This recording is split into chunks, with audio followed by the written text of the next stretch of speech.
Porque no hay ideas sin consecuencias ni verdades absolutas. Para conocer es necesario preguntarnos y preguntar. Por eso me da mucho gusto que esté con nosotros el secretario de Cultura de la Ciudad de México, la ciudad más grande del país, el centro en donde más actividad cultural existe, para preguntarle algunas cosas que tienen que ver con la primera etapa, digamos, de esta nueva propuesta pública en materia de cultura.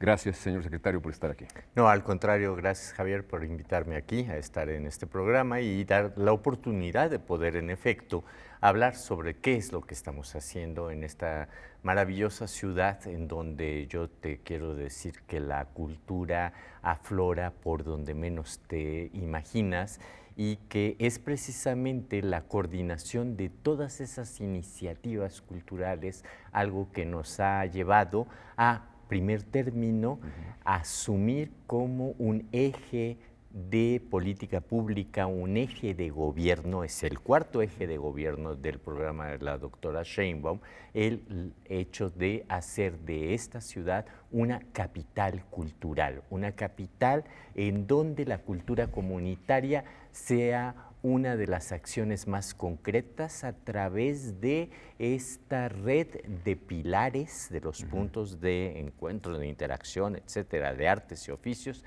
a través de nuestra red de faros, a través de la atención directa a las colonias en donde se registran mayores índices de violencias, no hablamos de incidencia delictiva, sino de violencias entre la sociedad.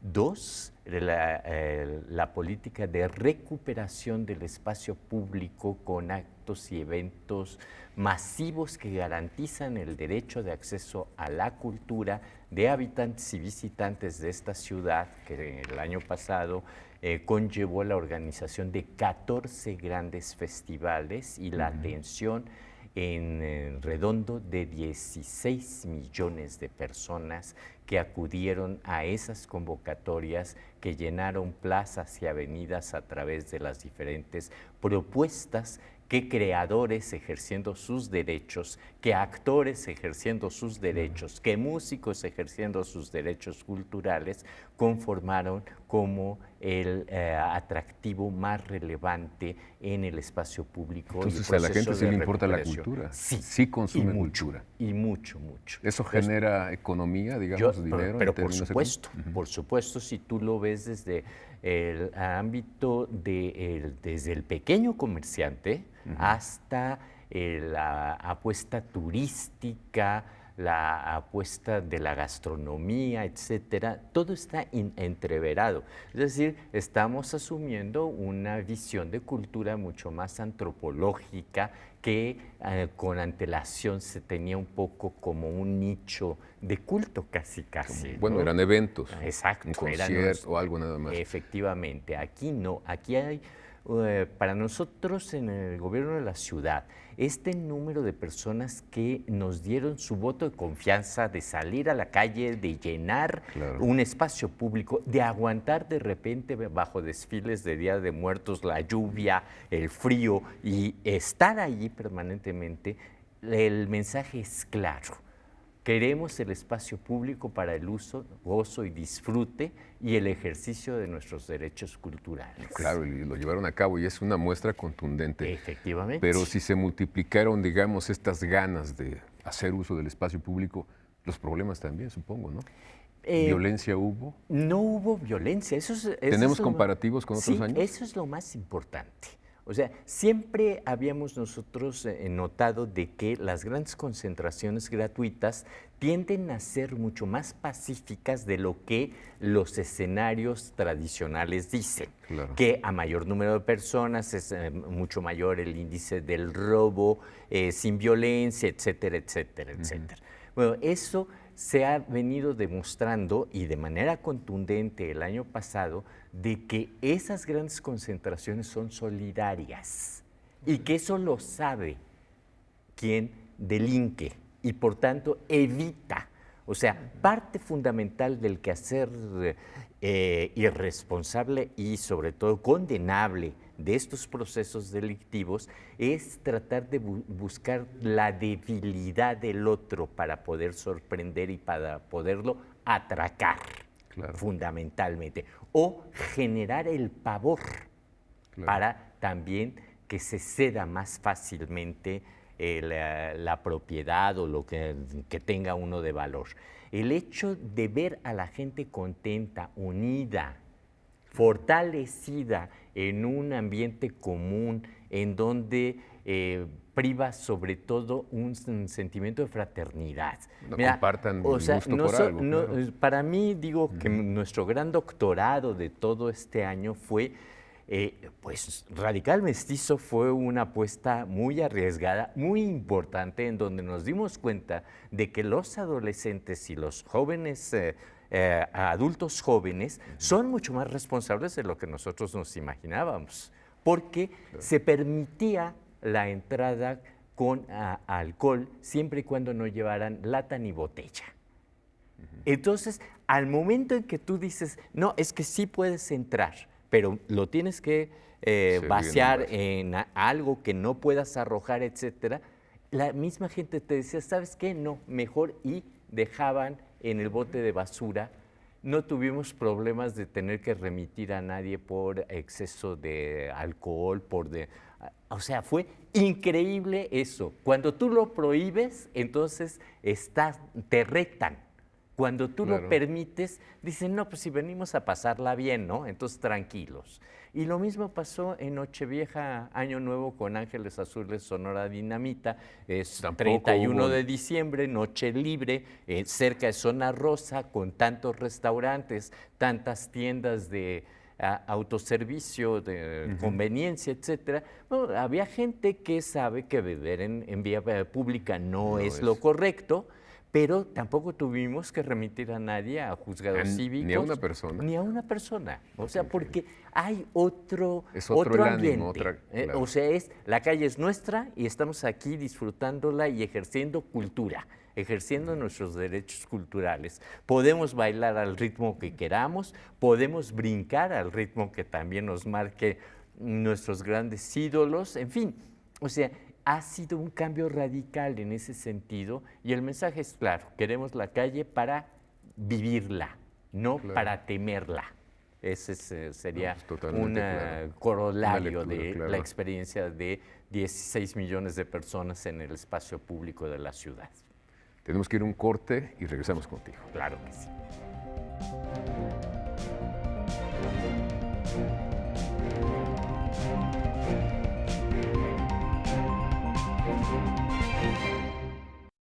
Gracias por estar aquí con nosotros. Les recuerdo que está José Alfonso Suárez del Real, secretario de Cultura de la Ciudad de México. José Alfonso, pues nos das muy buenas noticias, nos estás hablando de cómo la gente se apropia de la calle, cómo demuestra que en efecto la cultura es de manera concreta un antídoto contra la barbarie, contra el crimen, contra la violencia, cuando se comparte en otros ambientes. Sin embargo, también he notado que tiene más actividades la Secretaría de Cultura y también más problemas con los creadores, quienes participan en estos conciertos y en estas actividades. Mira, definitivamente no podemos negarlo, que ha habido un crecimiento importante y qué bueno que haya ese crecimiento. ¿Se triplicó la plantilla? Se triplicó la plantilla, pero sobre todo hay algo que es fundamental. Estamos pasando de considerar a la cultura y sus expresiones como mero entretenimiento, como una actividad prescindible. Ahora es un derecho. Es algo accesorio, ¿no? Como tal, es una actividad sustantiva. Tan es así que es el cuarto eje del gobierno de la Ciudad de México. Y ello implica, por ejemplo, que por vez primera en la Secretaría de Cultura del gobierno de la ciudad exista 3 programas sociales con beneficiarios para esos programas sociales, que son precisamente los talleristas de los pilares, de los propios faros, que son los promotores culturales que tenemos en las diferentes colonias, que son también algunos de los elencos que estamos nosotros utilizando y en efecto, Los derechos culturales, tú y yo nos conocemos hace algunos ayeres y sabemos que el derecho cultural tiene 10 años. El año pasado, en mayo, cumplió por vez la primera década de que se reconocieron en el cuarto constitucional. Tardamos 9 años para tener una ley general de cultura y derechos culturales y consecuentemente en la ciudad una ley de derechos culturales de habitantes y visitantes de la ciudad. La Constitución de la Ciudad de México pues prácticamente entró en vigor el 5 de diciembre del año 2017, justo cuando Claudia asume el cargo. Es en ese momento en que se cumplimenta ya esa larguísima transición. Entonces los derechos culturales que marca el 8º a través de su literal 8 se convierten en una obligación por parte del gobierno, por parte del Estado en ese sentido. Ahora, nos tocó esa transición de un presupuesto contemplado y pensado que entregó la pasada administración bajo ese esquema de todavía las actividades culturales, los eventos culturales. Nosotros entramos a la construcción de esos derechos culturales. Por eso se cuadruplica casi la oferta. Y por eso también los procedimientos se fortalecen en un sentido mucho, que es un cambio radical para todos mis compañeros y compañeras, tanto de la Secretaría de Finanzas, de la propia Secretaría de Cultura en las áreas financieras, la Consejería Jurídica y por parte del jurídico de la propia Secretaría. Porque tenemos que cambiar totalmente, como dicen ahora, el chip.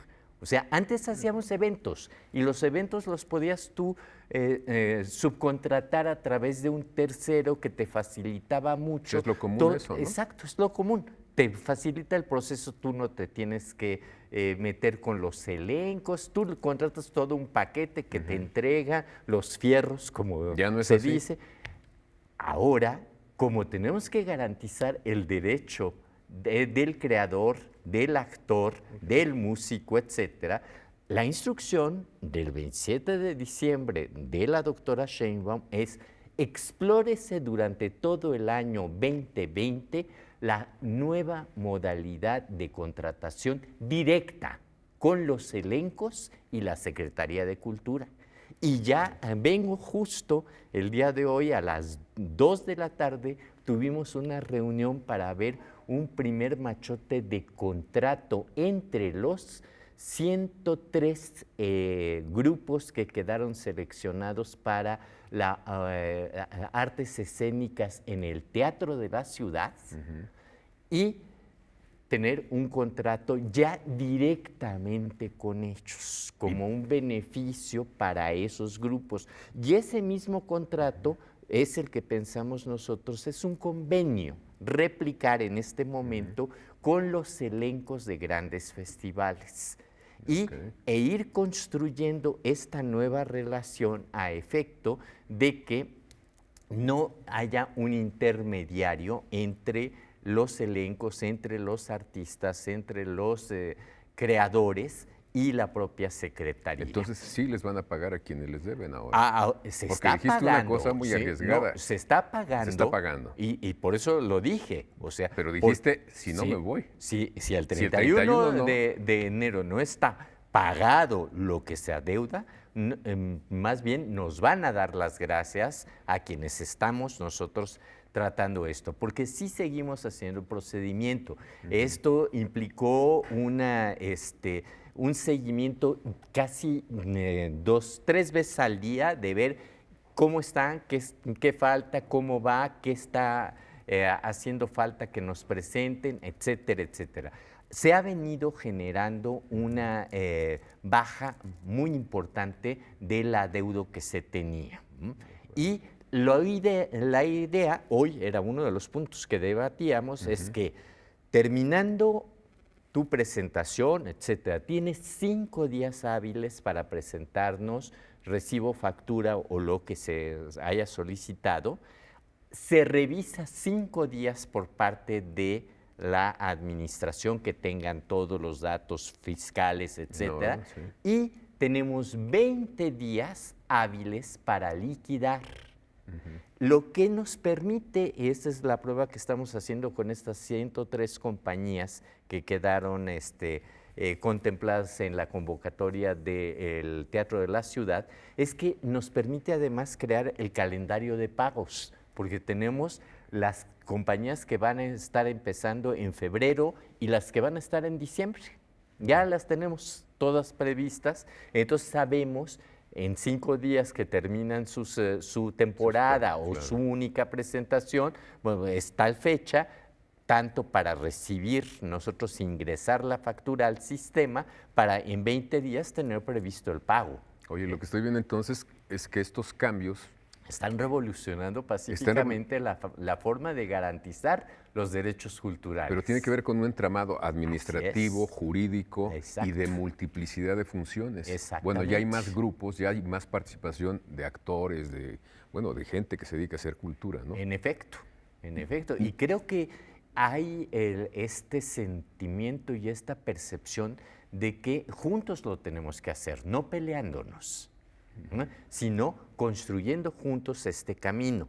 Yo te puedo decir con muchísima responsabilidad que después de esa reunión con la jefa de gobierno del día 27 de diciembre, a las diferentes mesas que hemos estado atendiendo a lo largo de este tiempo, la colaboración a construir una relación mucho más asertiva entre garantes de derechos y ejecutantes de esos derechos ha sido mucho mejor. Los garantes de derechos Somos ¿quiénes nosotros, son? Ustedes, la o sea, Secretaría. la Secretaría, Las delegaciones, Finanzas.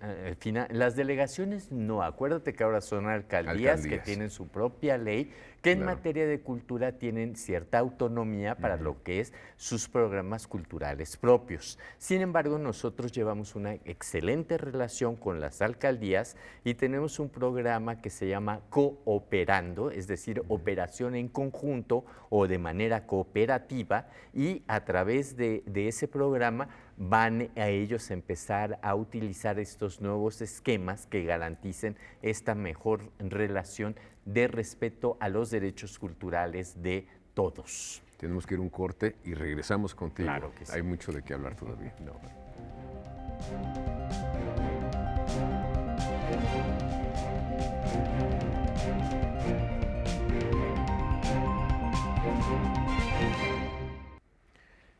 José Alfonso Suárez del Real, secretario de Cultura, ¿qué viene? Pues viene a fortalecer todas estas líneas de acción, incluyendo esta que acabamos de tratar, que es fundamental e importante. ¿Y no se pelea, digamos, con la propuesta de pilares, de los pilares? No, al contrario. ¿Y los pilares no se contraponen a los famosos faros? No, en ese sentido nosotros tenemos una visión tenemos un área de educación artística comunitaria, en donde estamos viendo que la base de ese sistema educativo extraescolar serían precisamente los pilares. Una intermedia entre pilares y los faros serían los centros de artes y oficio, que lo estaremos viendo una vez terminado la fase de pilares, que es 2 años, y luego las fábricas de artes y oficios, que son los faros, y estamos previendo para el año 21 al Centro Cultural Olin Yolistli elevarlo a un rango académico. Yo le digo la Universidad de las Culturas, las Artes y los Saberes Populares de la Ciudad de México, inserto en el sistema educativo Rosario Castellanos, que la doctora Sheinbaum ha propuesto a efecto de que formemos parte de todo ese esquema. Entonces, no, se complementan. Incluso con la educación, que ya desde hace Exacto. mucho tiempo la cultura se veía como algo aparte, accesorio, que podía estar y era bueno o no estar. Nosotros en ese sentido habrá quien diga que somos retrógradas por retomar el esquema vasconcelista, pero pensamos y estamos convencidos de que educación y cultura administrativamente podrán estar en diferentes áreas, pero que son comunicantes una con otra. Si no hay una estrecha comunicación entre las instancias de la administración para entenderlo como un todo, entonces sí estaríamos gestando una ruptura que nada bueno nos ha dejado. Hay que recomponerla, ese proceso que se tuvo durante muchísimas décadas. Yo soy heredero de ese esquema educativo en que educación y cultura iban de la mano. ¿Hay otras instituciones, el Fondo de Cultura Económica, participa también de este esfuerzo? Sí, ¿Se coordinan con ustedes? Sí, nosotros estamos buscando la vinculación de los actores públicos, privados, académicos, locales, de alcaldías federales, porque los derechos culturales son universales y no tienen territorio. El territorio es el cuerpo humano, el cuerpo de cada una de las personas. Tenemos que contemplarlo en ese sentido. Y en lugar de estar riñendo por ver quién hace más o quién trae qué, estamos convencidos de que juntemos esta oportunidad histórica de 4T fundamental para juntar todos los esfuerzos y demostrar que la coordinación de esfuerzos públicos, privados, académicos, nos pueden permitir potenciar los derechos culturales educativos de la población. Y es una forma de fijarlos también, ¿no? Para que otra administración no decida quitar todo eso. Efectivamente, y que la gente asuma como propios los derechos culturales y los defienda no como una dádiva, sino los defienda como algo que tiene derecho a exigir al Estado. ¿Y cómo te sientes haber participado como legislador en la hechura de leyes, en su aprobación y ahora en implementarlas? Es un gran reto, debo de reconocerlo, y en eso agradezco muchísimo la confianza que deposita en mí el gobierno de la ciudad, particularmente la jefa de gobierno, en el sentido de, en efecto, haber conciliado los procesos legislativos, ahora implementarlos para poderlos hacer exigibles a la población a través de procesos administrativos del gobierno. Es un reto muy interesante que en verdad no digo que me agote, sino todo lo contrario, me súper motiva para buscar, en lugar de evitar los retos, no problemas, sino enfrentarlos y construir las soluciones. Y como siempre, como buen legislador, estoy convencido de que se tiene que buscar concertar con las mayorías para poder obtener lo que se busca. Se ha podido concertar con una minoría, no con una mayoría, que tiene que ver con, digamos, el archivo de Octavio Paz. ¿Dónde va a quedar? ¿Está en el colegio? Mira, allí nosotros somos como muy claros, hemos sido muy respetuosos de la voluntad expresa del poeta. ¿Qué decía el poeta? En su testamento, manuscrito, corregido por él mismo, le pone en custodia sus papeles a sus amigos del Colegio Nacional. Pero en custodia es una cosa. En custodia es una cosa muy distinta a en propiedad. Si yo estoy en custodia, no me los tengo que llevar a mi casa o a la institución donde estoy. Puede ser, esa es una vertiente. Lo que sí es que vamos a dejar la custodia en manos de sus amigos del Colegio Nacional, buscando que como ese acervo forma parte ya del pueblo de México, porque esa es la función de todo el proceso que hemos llevado a cabo, se encuentre en las mejores y óptimas condiciones de clasificación, de conservación y de promoción y difusión. Y allí creo que llegaremos a un muy buen acuerdo con los custodios para que esto sea una realidad. Entendamos que hay limitantes presupuestales, específicas del espacio, etcétera. Especialistas en fin, entonces veamos de qué forma podemos construir una solución para que los custodios puedan definitivamente ejercer esa custodia de un bien que ya le pertenece al pueblo de México. Exactamente, están en el DIF. Exactamente. Exactamente. Sus restos, sus cenizas quedarán en San Ildefonso, ya es un hecho. Eso ya es un hecho, es un acuerdo de que las cenizas de ambos porque Sí. además eso era como muy relevante, importante, es evidente, o sea, de que Marilló las mantuvo junto a ella durante el resto de su vida, de su viudez, y por tal motivo sabemos que el amor era tal que deben de estar juntos. Y creo yo que mucho de eso jugó para que Octavio dijera que no quería ir a la rotonda de las personas ilustres, porque en la rotonda de las personas ilustres, Marilló pues no tenía la cabida. También así lo entiendo en el caso del general Cárdenas, quien prefirió estar en el Monumento a la Revolución, en donde sabía que podía reposar posteriormente los restos de su esposa, doña Amalia. Un personaje central en la cultura mexicana de las últimas décadas va a cumplir 10 años de haber muerto, Carlos Monsiváis. 10 años sin Monsi pesan. Pesan. Pero pesan en un sentido positivo, porque te permiten revalorar todo aquello que nos dio a lo largo de su fecundísima vida intelectual. Evidentemente la ciudad no lo va a olvidar, evidentemente la ciudad lo quiere recordar. Entonces estamos coordinando esfuerzos con la fundación, con el estanquillo, seguramente la universidad, ahora que ya están. Oye, con todas las instituciones, porque todas las instituciones tenía lecturas habidas antropológicas, cinematográficas. y por haber, exactamente.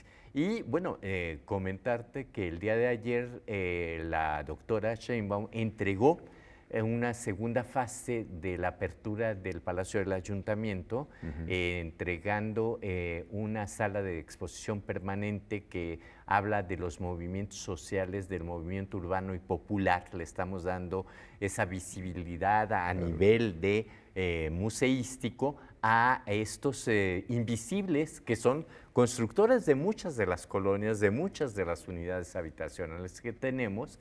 Hicimos un pequeño espacio para los cronistas urbanos. El primero que está allí es el cronista musical de esta ciudad y del país, que es Chava Flores, por motivo del centenario que tiene, de su natalicio.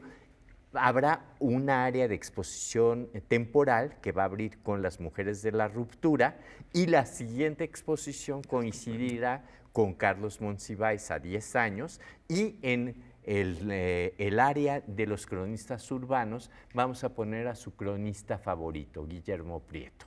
Por supuesto. Entonces va a haber una cantidad de cosas, de actividades interesantes diversas en torno a Monsiváis, que nos pesa, pero nos pesa y intelectualmente positivo para impulsar una relectura de todo aquello que nos legó. José Alfonso Suárez del Real, secretario de Cultura, gracias. No, gracias a ti, Javier, al contrario, un placer. Gracias a ustedes, y los esperamos el próximo lunes aquí en Debate 22, porque siempre hay más cosas entre el cielo y la tierra que las que podemos imaginar.